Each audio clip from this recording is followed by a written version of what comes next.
Summer, age 32. If someone had told me 5 years ago that I'd one day be sitting in a courtroom watching my husband's lawyer call me a sterile gold digger, I'd have laughed. I would have said, no way. My husband loves me. He'd never humiliate me like that. But there I was, in a cold courtroom in downtown Seattle, with fluorescent lights buzzing overhead, holding my breath as my millionaire husband, Ethan Rhodes, sat across from me, pretending he didn't even know me. It's strange how quiet betrayal sounds. People imagine screaming, broken glass, chaos, but mine came wrapped in paperwork, whispered in polished legal language, and sealed with an expensive smile. When I first met Ethan, I wasn't looking for love. I was working as a registered nurse at Harborview Medical Center. Long shifts, double shifts, night shifts, you name it. My life was predictable and steady, though lonely. Ethan came in one evening for a minor injury.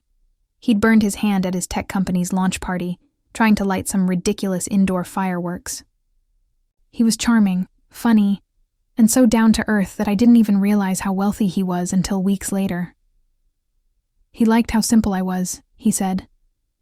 How refreshing it felt to talk to someone who didn't care about stocks or property values or private jets. And I liked how confident he seemed, but also how gentle. At least, that's what I thought was gentleness back then.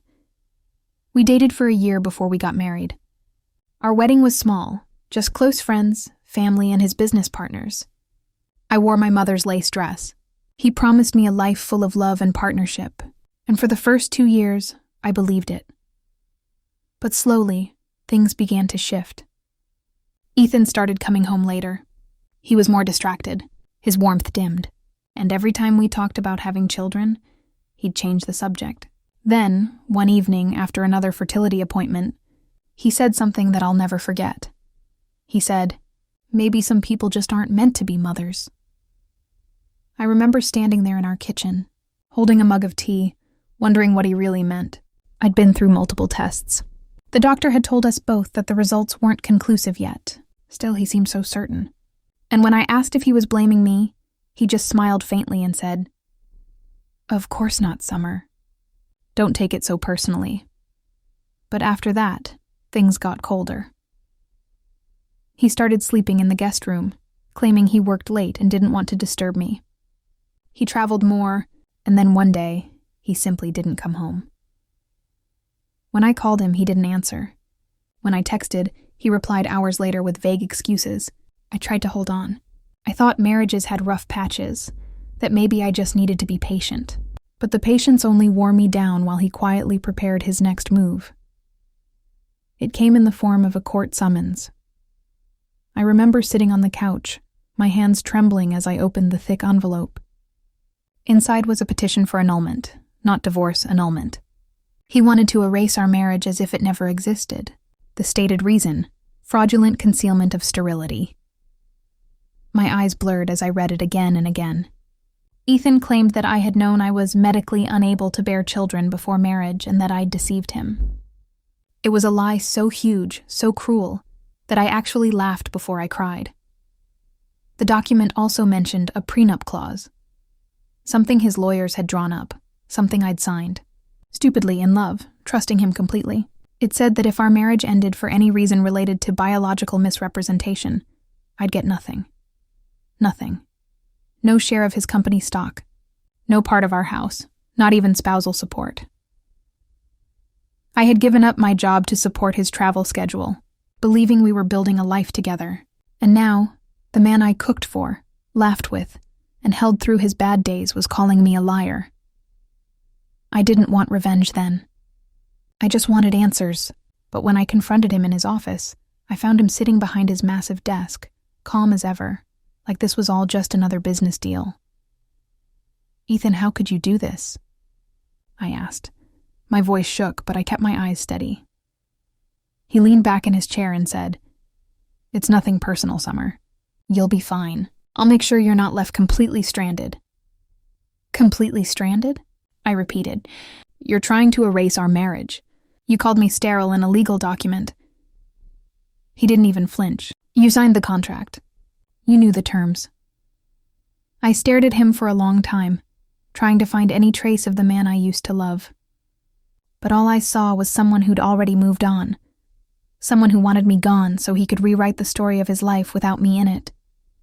That's when I saw the framed picture on his desk. A woman, young, beautiful.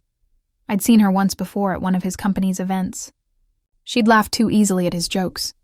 I told myself not to be insecure.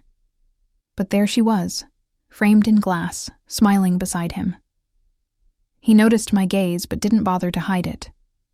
"Her name's Ava," he said casually. "She's pregnant."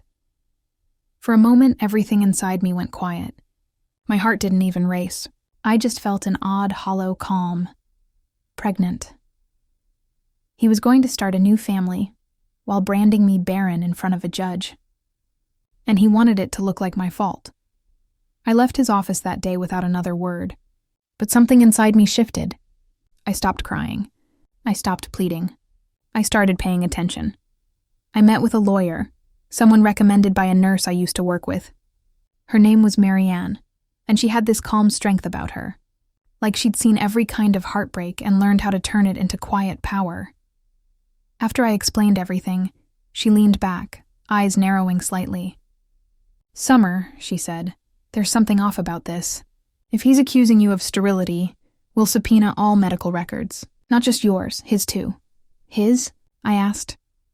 "Yes. If he's claiming infertility as the basis for annulment, the court can require both parties to provide medical evidence. You'd be surprised how often the story flips when the tests come in." That was the first time I felt a flicker of hope. Weeks passed as preparations for the hearing began. Ethan's team tried to intimidate me, sending long emails full of legal jargon, trying to scare me into signing a settlement quietly. But I didn't budge. Marianne told me to stay patient, stay calm, and trust the process. It wasn't easy. Nights were long, and loneliness crept in like a draft through an old window. I missed the man I thought Ethan was. I missed the way he used to hold my hand when we crossed the street, the way he'd make pancakes on Sundays. But I also began to see that those small gestures didn't erase what he'd done. He wanted me destroyed, humiliated publicly, erased legally. But he didn't know me as well as he thought he did. I'd grown up in a small town in Oregon, raised by a single mom who taught me how to keep my head even when the world felt like it was falling apart. She used to say, "Don't shout when you can make silence work for you." I finally understood what she meant. So, I stayed quiet. And while Ethan was busy showing off his new relationship on social media, I was quietly working with Marianne, collecting documents, messages, and every medical report that would matter. The court date arrived on a Thursday morning. I wore a navy blue dress, simple, modest, not trying to impress anyone. Ethan came in wearing a tailored gray suit, his arm brushing briefly against Ava's before he took his seat. She sat behind him, glowing in that smug, maternal way. He didn't look at me once. The judge entered, and the proceedings began. Ethan's lawyer started first, speaking confidently, painting me as deceitful and cold, a woman who'd trapped a wealthy man under false pretenses. Every word felt like a needle. Then Ethan took the stand. He looked so composed, so sure of himself. When asked why he was seeking annulment instead of divorce, he said, "Because the foundation of our marriage was based on a lie. She knew she couldn't give me a family." I could feel eyes turning toward me, some pitying, some judgmental. But I just sat still, hands folded on my lap, waiting. When it was our turn, Marianne stood up, her voice calm and steady. "Your Honor," she said, "we have evidence that directly contradicts Mr. Rhodes's claim." The judge nodded. "Proceed." Marianne handed him a sealed envelope. I watched as the judge slid it open, unfolding the documents inside. His eyes moved slowly across the page, then stopped. He looked up at Ethan, expression unreadable. "Mr. Rhodes," the judge said quietly, "you might want to consult your counsel before we continue." Ethan frowned. "What do you mean?" The judge didn't answer immediately. Instead, he set the papers down and said, "Mrs. Rhodes's fertility test results are not what your petition claims, and based on these documents, there appears to be a medical inconsistency on your side." The room went still. I didn't speak. I didn't move. I just let the silence do its work. Ethan's face drained of color. And that was only the beginning. For a long moment, I just sat there and watched Ethan's face as the words sank in. It was like seeing a mask come loose. His confident posture faltered. The way he gripped the table changed from poised to panicked. I could almost hear the tiny crack of his control breaking. The judge's eyes remained on him, steady and serious. "Mr. Rhodes, before we proceed, I suggest you confer with your attorney. There are medical documents here that indicate you, not Mrs. Rhodes, may have a reproductive issue. Specifically, these results suggest a condition that would make conception unlikely without intervention." I didn't gloat. I didn't even smile. I just breathed. The kind of breath that feels like you've been holding your lungs hostage for years. Ethan's lawyer leaned over, whispering harshly. Ethan nodded, his jaw tight, eyes darting briefly toward me before he looked away again. He looked furious. Not ashamed, not remorseful, furious. I'd expected that. Men like Ethan didn't crumble. They calculated. He would already be trying to figure out how to spin this, how to blame someone else, how to twist the narrative back into his control. The judge called for a brief recess. People began to murmur quietly in the courtroom, the kind of whispers that crawl along the walls. I stood and walked outside, finding a bench in the hallway. My lawyer, Marianne, followed, her heels soft against the tile. She sat beside me, crossing her legs neatly. "You did well in there, Summer," she said quietly. "You stayed composed. That's important." "I didn't even have to do anything," I said, almost to myself. "He built this entire story around me being the problem. And it turns out the story was never about you," she said, finishing my thought. "He was projecting." I turned to her. "Did you know? About his condition?" She nodded once. "We suspected it after reviewing some inconsistencies in his doctor visits. He'd gone to a fertility clinic 6 months before you separated, but he claimed in his filings that he'd only accompanied you to yours. We subpoenaed those records, and once the court approved, they had to disclose his test results." "So, he knew," I said quietly. "Yes, he knew. And he still dragged you here knowing the truth." That sentence stayed with me. He knew. It wasn't an accident or a misunderstanding. It was deliberate. He had known he was the one with the medical issue, but blaming me was easier. It gave him legal leverage. It gave him control. That's when I understood that this wasn't just about money or pride.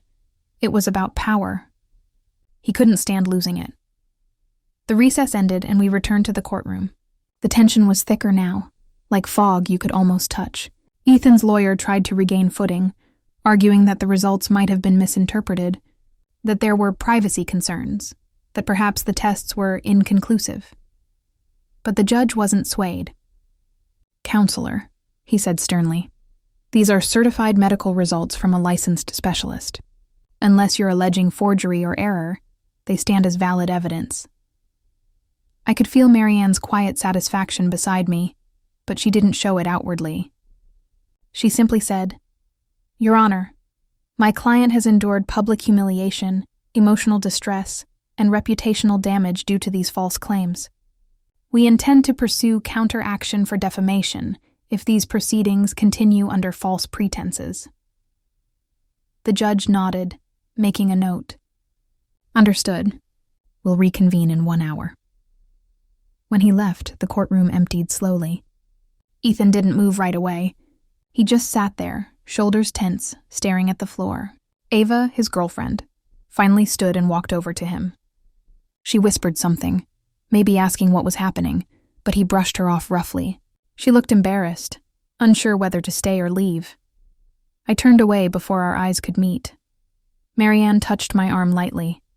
"You don't need to be here for the next hour. Get some air, maybe grab a coffee." Outside, the day was gray and damp. Seattle's kind of gray, the kind that feels permanent. I walked to a small cafe across the street and ordered a latte. The barista smiled kindly when she handed it to me, and that small, simple kindness almost undid me.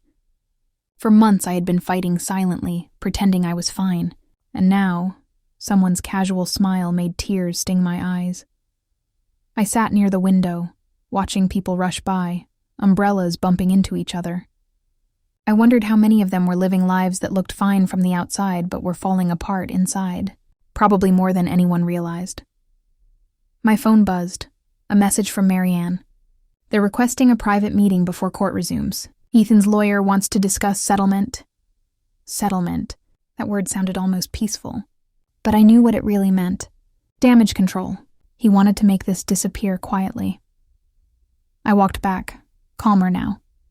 When I entered the conference room, Ethan was already there with his lawyer. He looked pale but composed again, that polished business demeanor sliding neatly back into place. "Summer," he said, as if nothing had happened. "Let's be reasonable." I didn't sit down. "Reasonable?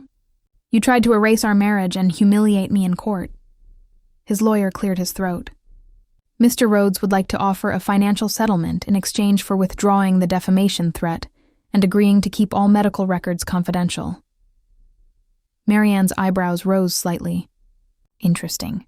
What amount are we talking about?" Ethan shifted, uncomfortable. 500,000. I almost laughed. For him, that was pocket change. For me, it was an insult. Marianne spoke before I did. Given the circumstances, the emotional damage, and the public exposure, that figure is, let's just say, insufficient. Ethan's eyes flashed. "Don't push this, Summer. You'll regret it. The press could still spin this in ways you won't like." I met his gaze steadily. "You've already tried to ruin me, Ethan. What more could you possibly do?" Silence. He didn't answer. His lawyer adjusted his tie nervously. Marianne closed her folder calmly. "We'll see you back in court." As we walked out, my pulse quickened, not from fear this time, but from clarity. I didn't need his money. What I needed was the truth on record. Back inside, the judge listened as Marianne presented our counterclaim formally. She detailed every false statement, every attempt at manipulation. She submitted copies of texts and emails Ethan had sent over the months, where he'd implied I was damaged goods, unfit to be a wife.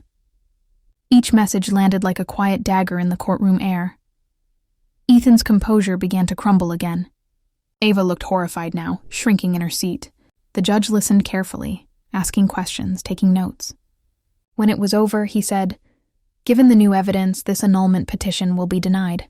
The court will instead proceed with a standard divorce, with full consideration of spousal rights and damages." I exhaled, a weight lifting off my chest that I hadn't realized I'd been carrying since the day that envelope arrived in my mail. The judge turned to Ethan. "Mr. Rhodes, your petition contained false statements and medical misrepresentations. This court does not look kindly upon deceit, especially when it is used to harm another person's reputation. You may wish to reconsider your public posture before this proceeds further." For once, Ethan didn't argue. He just nodded faintly. After court adjourned, Marianne and I stepped outside again. The rain had stopped, leaving the air crisp and clean. She smiled gently. "You handled that beautifully." "I feel like I'm in shock," I admitted. "It's not joy exactly, it's relief." "That's the sound of peace returning," she said. I looked up at the cloudy sky. "Do you think he'll ever apologize?" Marianne hesitated, then said, "People like him don't apologize. But they do face consequences, eventually." I believed her. That night, I went home to the quiet apartment I'd rented after leaving Ethan. It was small, with mismatched furniture and a single plant by the window. But it was mine. I brewed tea and sat on the couch, replaying the day. The courtroom, the envelope, his face when the truth came out. I thought I'd feel vindicated. But what I mostly felt was tired. Tired of loving someone who never really loved me back. Still, under that exhaustion was something steadier. Something that felt a lot like strength.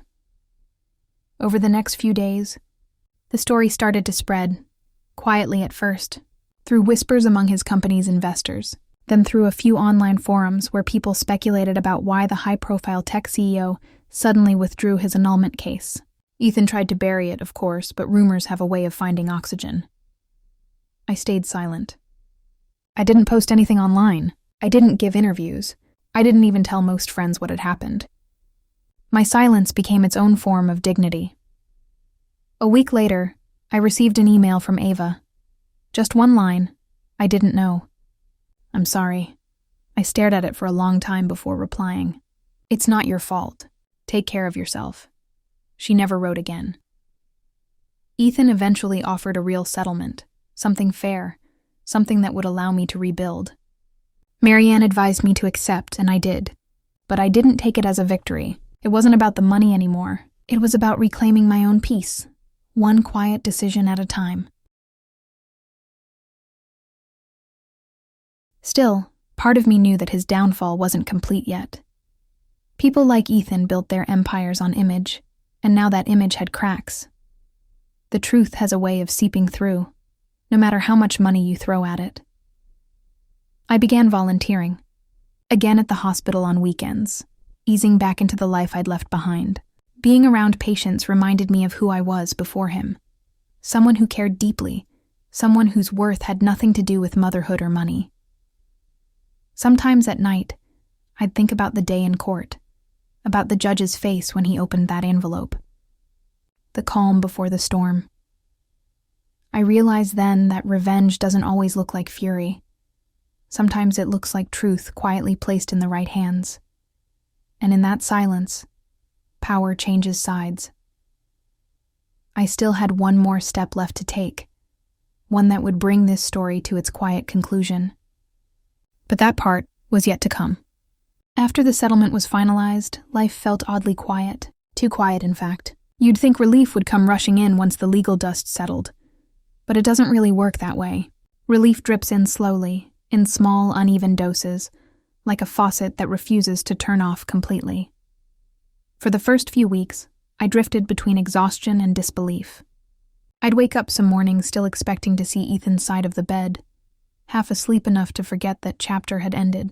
Then reality would set in. This was my place now, my air, my peace. Seattle's late winter bled into early spring.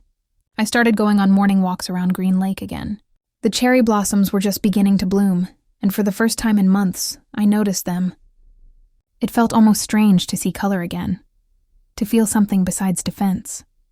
But underneath that fragile calm, I carried a quiet curiosity about what had really gone on behind the scenes during those last months of our marriage. There were pieces that still didn't fit. The sudden coldness, the secret clinic visit, the perfectly timed legal ambush. Ethan's behavior hadn't been random. It had been strategic, and somewhere in that strategy was a story I hadn't yet heard. One afternoon, while sorting through old folders I'd packed from our shared office, I found a thin flash drive labeled simply, Contracts ER Holdings. I almost threw it away, but something made me plug it into my laptop. Inside were documents, dozens of them, emails between Ethan and his company's legal counsel, dated around the time our marriage began to unravel. The first one I opened froze me in place. Subject, prenup addendum, biological clause. From Ethan Rhodes to Robert Lang, legal. We'll need this drafted quietly. She'll sign whatever I put in front of her. Make sure it's ironclad in case she tries to pull something later. My stomach twisted. Another message followed. Robert, make the clause about prior awareness of infertility. Even if she doesn't know, it'll be hard to prove. Judges hate uncertainty. Keep my liability clean. I closed the laptop slowly. For a long minute I just sat there, staring at the blank wall, listening to the hum of the refrigerator. It wasn't only betrayal, it was premeditated betrayal. He'd built the trap long before he sprang it. I thought about sending the email straight to my lawyer, but then I paused. Marianne had already done her part. The case was closed, and something inside me wanted to handle this one differently. Not through another court, not through another legal war, but through a quieter kind of justice. A few nights later, I called an old friend, Nate, a journalist I'd known back in nursing school. He'd left healthcare to work in investigative reporting, focusing on corporate ethics. We hadn't spoken in years, but he answered on the third ring, his voice still carrying that dry humor I remembered. Summer Walker? I haven't heard that name since finals week. You owe me coffee and about 50 missed texts. I laughed softly. It's Rhodes now, or it was. Long story. He picked up on the tone instantly. You sound like someone with a story worth telling. Maybe, I said, but only if it can be told quietly. Off the record for now. We met the next day at a small diner near Pike Place. I handed him a printed copy of the emails. He read them slowly, eyes narrowing. This is serious, Sum. He planned the entire thing to manipulate the court system. I don't want revenge for revenge's sake, I said. I just want the truth somewhere safe, in case he tries to hurt someone else the same way. Nate nodded. Then let me hold on to this. I won't publish anything without your say, but if he ever uses similar tactics again, these will matter. It was strange, trusting someone again after everything, but Nate's calm steadiness reminded me that not everyone played life like a chess game. Meanwhile, Ethan's world began to show hairline cracks. His company, Rhodes Tech Innovations, had been riding a wave of investor excitement, but rumors about his personal scandal had started leaking into board meetings. Investors hated instability, and when instability wears an expensive suit, they turn fast. One morning, Marianne forwarded me a public filing notice. Ethan was being investigated for possible misrepresentation to shareholders. It wasn't directly connected to me, but it followed the same pattern, half-truths wrapped in charisma. I didn't smile. I didn't cheer. I simply made tea and watched the rain streak down my window, feeling an odd mixture of sorrow and inevitability. A few weeks later, I ran into Ava. It was at a bookstore downtown, near the parenting section. She looked smaller somehow, thinner, quieter. When she saw me, her eyes filled with uncertainty. Summer, she said carefully. I nodded. Hi. She hesitated, then added, I'm not with him anymore. I didn't ask why, but she told me anyway. He tried to get me to sign an agreement, something about financial clarity before the baby's birth. It felt wrong. Then I found out he'd told people I tricked him into the pregnancy. He said he might need to reevaluate paternity. Her voice cracked slightly. I felt a deep, familiar ache in my chest. I'm sorry, I said softly. She shook her head. I should have known. But you were right that day in court. You stayed calm. I wish I'd had that kind of strength. You will, I said. You already are. Before she left, she pressed a small folded note into my hand. It's a copy of something he sent his accountant, she said. Maybe it's nothing, but you should see it. Later, when I opened it, I realized it wasn't nothing. It was an email about hidden assets, foreign accounts set up under shell companies. Ethan had more money than he'd declared during the settlement. I didn't feel tempted to chase it legally. I didn't want another battle, but I did send the copy to Nate with a short message. For your files. Truth has layers. Time passed. Seasons changed. I began working part-time at a community clinic, rediscovering the part of myself that had been buried under years of compromise. Patients came in with small worries and big fears, and I found comfort in listening. Helping others became my quiet way of healing myself. Every now and then, I'd see Ethan's name pop up online, a press release about restructuring, a headline about personal leave. The empire was wobbling. But I didn't check obsessively. The best revenge had already happened the day I stopped caring whether he recovered or fell. One evening, nearly a year after the court case, I received a call from Marianne. Her tone was professional, but I could hear the faint thread of satisfaction beneath it. Summer, I thought you should know. The state attorney's office is opening an ethics review on Ethan Rhodes. Something about fraudulent financial declarations. Is that connected to me? I asked. Indirectly. Remember the medical falsification during your annulment case? The judge reported it. It triggered a review. I was silent for a moment. So, that envelope really did more than clear my name. It started a paper trail, she said. A truthful one. After hanging up, I sat for a long while with that thought. I hadn't plotted a grand downfall. I just refused to lie anymore. And somehow, that had been enough to let the truth move on its own. Still, I couldn't deny a small part of me wanted to face him one last time. Not to gloat, but to close the loop properly. Fate, or something like it, gave me the chance sooner than I expected. It was at a charity gala for the hospital. I'd been invited as a guest nurse volunteer. Halfway through the evening, I saw him across the room. Ethan Rhodes, the man who once controlled every thread of my life, now standing alone near the bar. His suit was immaculate as always, but the confidence in his posture was gone. For a brief second, he noticed me. Our eyes met. He froze, then walked over. "Summer," he said, voice lower, rougher than I remembered. "You look good." "Thank you."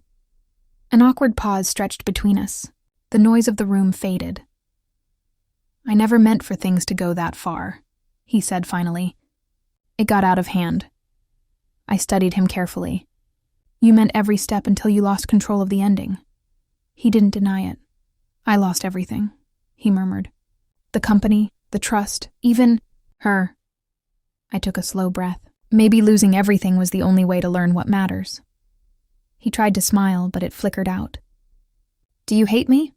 I looked at him for a long time. "No," I said honestly. "Hate takes energy. I'm finally done giving you mine."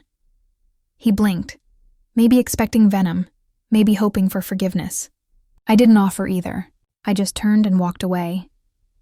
As I stepped outside, cool air filled my lungs. The city lights shimmered across the bay, quiet and steady. I realized in that moment that revenge hadn't destroyed me. It had refined me. It had turned noise into silence, anger into understanding. And for the first time since my marriage began, I felt genuinely free. Later that night, back in my apartment, I made myself a cup of chamomile tea and opened my window. The city hummed below, people laughing, cars passing, a saxophone playing faintly somewhere down the street. Life continuing. I picked up my journal and wrote a single sentence. Truth doesn't shout, it waits. I closed the book and smiled. The next morning I received a message from Nate. Just 2 words. It's out. He'd published an investigative piece, not about me directly, but about corporate deception, power, and how personal lies bleed into public consequences. Ethan's name appeared only once, buried in a paragraph about accountability. Still, everyone in Seattle's business circles would recognize it. I didn't reply right away. I just sat with the quiet satisfaction that truth had finally found its own audience. Later that week, I got an unexpected delivery. A small white envelope with no return address. Inside was a check. The amount was modest but precise, enough to pay off the last bit of debt I'd carried from my nursing hiatus. No note, no signature, just a faint scent of cologne I recognized instantly. I tore the check in half and threw it away, because peace, I'd learned, can't be bought. It's earned one honest act at a time. That night, I slept without dreams. And when I woke up, the world felt different. Not because anything grand had changed, but because I finally had. When I got back to my apartment that night, I didn't cry. Not because I wasn't hurting, I was. I just didn't have tears left. I sat on the couch, still in my courtroom clothes, staring at the wall as the city hummed outside. The night traffic sounded distant, detached, like life was moving on without me. I had always thought that justice, when it came, would feel bright, like sunlight breaking through clouds.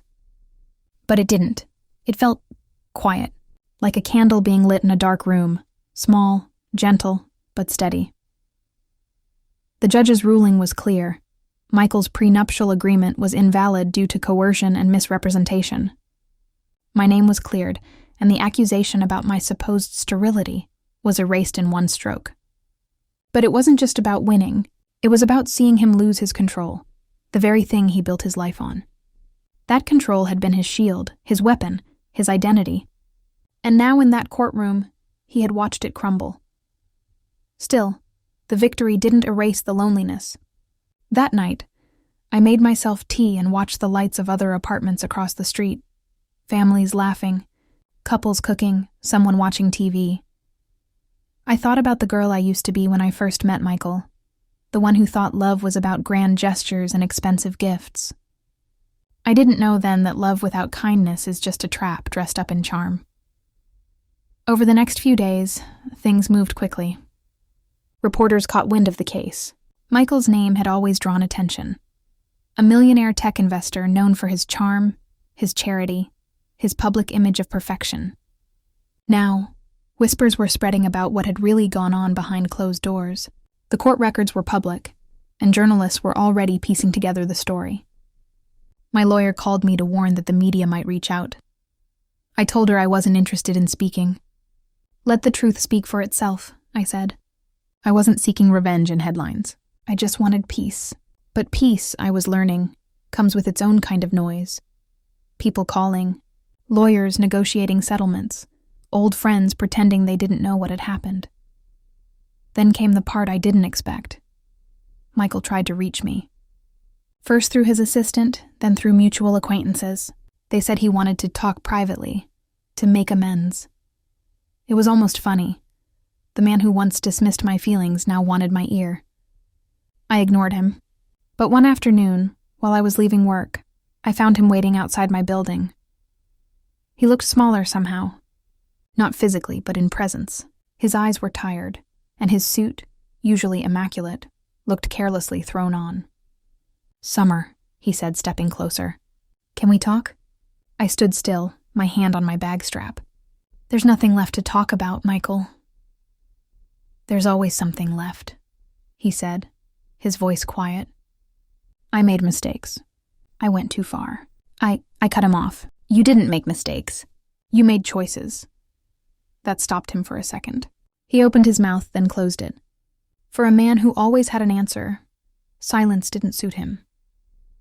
"I never meant to hurt you like that," he said finally.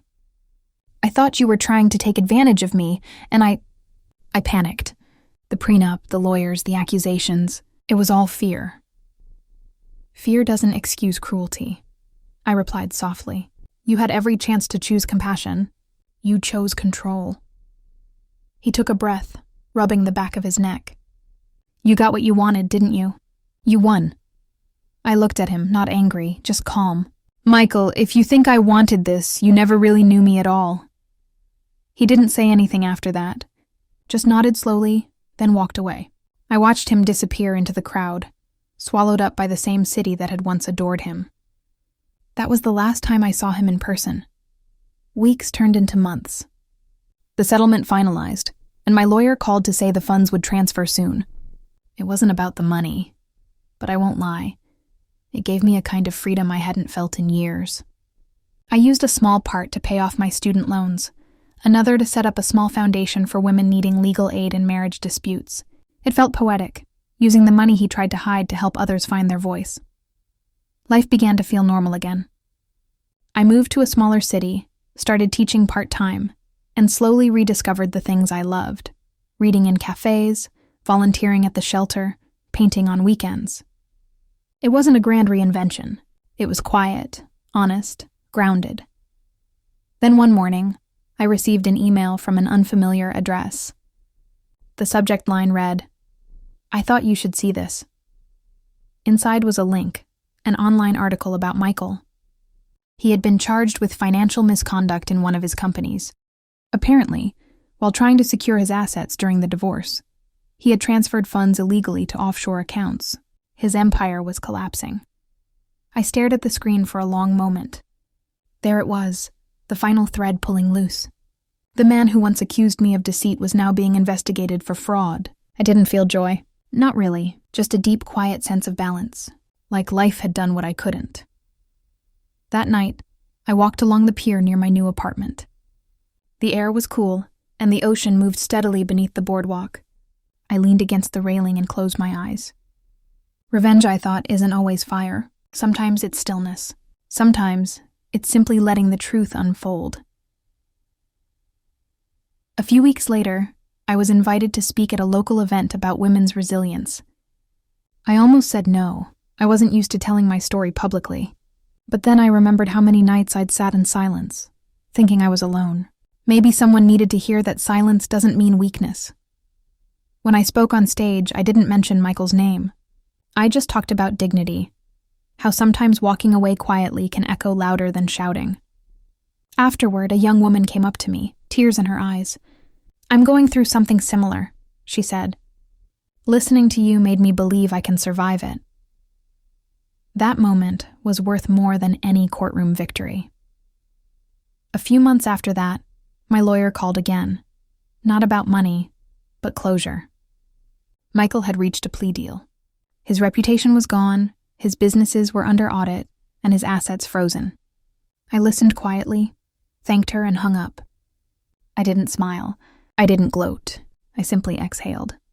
For so long, my life had been about surviving him. Now, it was about rediscovering me. One evening, as the sun dipped below the horizon, I took out the envelope, the same one I had handed to the judge that day. I kept it, not as a trophy, but as a reminder. Inside was the medical report that proved I wasn't sterile, and a letter Michael had written to his attorney admitting he'd falsified claims about my health. It was his own signature that ended up saving me. I placed it back in the drawer and whispered to myself, "You don't need to prove anything anymore." That night, I finally slept without dreams of courtrooms or accusations. Just quiet. Because real revenge, I learned, isn't about destroying someone else. It's about rebuilding yourself so completely that they no longer have a place in your story. Months passed. Seasons changed. And with each one, I felt a little more like myself again. My life no longer revolved around lawyers or courtrooms, or even the idea of justice. I'd moved beyond the constant retelling of what had happened. The world had moved on, and finally, so had I. I rented a small house near the coast. Nothing fancy, but warm. A place with soft light, an old wooden porch, and a garden that smelled of jasmine after rain. The kind of home that doesn't impress anyone but comforts you when you walk through the door. I started planting herbs and flowers, the kind my grandmother used to grow. It became my quiet ritual, watering, pruning, waiting. Life, I realized, grows again if you let it. I found work teaching literature at a local community college. The students were curious and kind, many of them working part-time jobs or raising kids while studying. I liked their resilience. One afternoon, during a class discussion about a poem by Maya Angelou, one student said, "It's like she turned her pain into power." I smiled. That line stayed with me all day. Pain into power. Maybe that's what I'd been doing without realizing it. One evening after class, I stopped by a small bookstore cafe near campus. The owner, a woman in her 60s named Nora, had this habit of asking deep questions out of nowhere. That night, as we shared coffee, she asked, "Do you ever think about forgiving him?" The question caught me off guard. I hadn't thought about Michael in weeks. His face, his voice. They'd started to fade, like a photograph left in the sun. "I don't think I could ever forget what he did," I said after a moment. "But maybe forgiveness isn't about forgetting." Nora nodded. "It's not. It's about setting yourself free from the story." That night, lying in bed, I thought about that. Setting myself free from the story. For so long, my life had been defined by what he'd done. The betrayal, the humiliation, the courtroom battle. Even my strength had been shaped in response to his cruelty. But now I wanted something else. I wanted my life to be about what I chose next. One Saturday morning, I took a drive out to the hills, where there was a quiet trail overlooking the ocean. I brought a small box with me. Inside were letters, photos, and old keepsakes from my marriage. Not because I wanted to destroy them, but because I was ready to let them go. I sat on a rock near the edge of the path, the ocean stretching endlessly below. The sound of waves was steady, comforting. I opened the box and looked through the memories one last time. Our wedding photo, where my smile looked real, but my eyes already carried questions I hadn't yet learned to ask. A birthday card he'd written early in our marriage. "To the love of my life. Forever yours, Michael." I read the words and felt nothing, not anger, not sadness, just distance, like reading a story that once mattered, but no longer did. One by one, I tore the papers into small pieces and let the wind take them. The ocean carried them away. When I stood up, I felt lighter, as if I had been holding my breath for years and was finally exhaling. A few weeks later, I received another email from my lawyer. Michael had filed for bankruptcy. Most of his assets were seized to pay for his legal settlements. He had also been banned from serving as a company executive for several years. I read the message slowly, then closed my laptop. I didn't reply. I didn't even tell anyone. I just sat quietly and let the knowledge settle. Not as victory, but as closure. It's strange the way life balances itself. I used to think revenge meant seeing the person who hurt you suffer. But now I see it differently. Real revenge is peace. It's when their name no longer stirs emotion in you. It's when you can think of the past and still breathe easily. That's the real win. A few months later, something unexpected happened. One of my students, Lily, asked if I would mentor her for a writing contest. She wanted to write about resilience, how women rebuild their lives after betrayal. I hesitated at first, but she insisted. "You always talk about truth and calmness," she said. "I think you'd understand." Helping her write that story turned out to be healing for me too. We met every week in the cafe, working through her drafts. She wrote about a woman who lost everything but found herself again, not through revenge, but through quiet courage. I realized she wasn't just writing fiction. She was writing a reflection of something we all go through in different ways. When she finally won the contest, she hugged me tightly and said, "You taught me that strength doesn't always have to shout." That moment, that quiet, shared triumph, was worth everything. As the year came to an end, I took some time off work. I traveled alone for the first time in years. Just a small trip up the coast, nothing glamorous. I visited art galleries, ate alone in cozy restaurants, walked barefoot on the beach. There was something freeing about solitude. Not the loneliness I'd felt before, but independence. The kind that comes from knowing you can take care of yourself. On my last evening there, I sat by the water as the sun dipped below the horizon. The sky was painted in shades of gold and pink, and the waves shimmered with light. I thought about everything. The girl I used to be, the woman I became, and the long road between them. If someone had told me years ago that I'd find peace after everything, I wouldn't have believed them. But here I was, not bitter, not broken, just whole. That night, I wrote in my journal, "Forgiveness is not weakness. It's reclaiming your right to peace." The next morning, before heading back, I stopped by a small gift shop near the boardwalk. There was a simple silver bracelet in the display case with a single word engraved on it. Still. I bought it. Because that word meant everything now. After the storms, after the courtrooms, after the lies, I was still here. Still calm, still whole.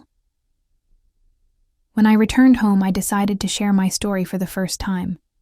Not for pity, but for truth. I recorded a short podcast episode for a local community station. I spoke in my natural voice, calm and steady, just as I had spoken in court that day when the envelope opened. I talked about the importance of dignity, about staying composed, even when the world tries to break you. I ended the recording with a line that came straight from my heart. Sometimes, the most powerful revenge isn't what you do to someone else. It's how peacefully you live once they're gone. The episode received quiet attention. Not viral fame, but real messages from real people who said it helped them. That meant more to me than any headline ever could. Months later, I got a letter, handwritten, from Michael. I hesitated before opening it. Inside was a short note. "Summer, you were right. Control was all I ever had, and losing it taught me more than keeping it ever did. I don't expect forgiveness.